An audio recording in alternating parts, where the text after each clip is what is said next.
Hello everyone, welcome back to our channel. In today's video, I'll show you how you can buy stuff on Temu. Let's get started. For that, first of all, download Temu application in your mobile device. Once downloaded, open it up, then sign in to your account.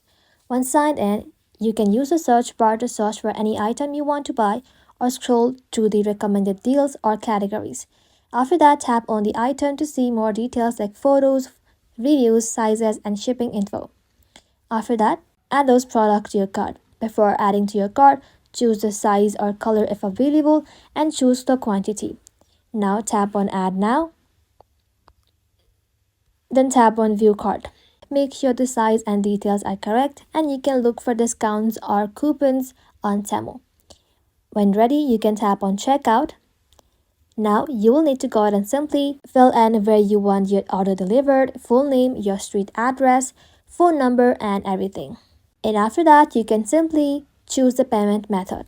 You can pay using credit or debit card, Apple Pay or PayPal, or even Cash App Pay or Klarna.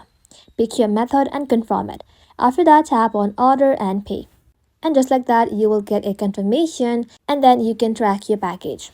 Temu will notify you when your order ships and arrive. That's it, super easy. Thank you all for watching. If this video was helpful, leave a like and sub and I'll see you in the next one.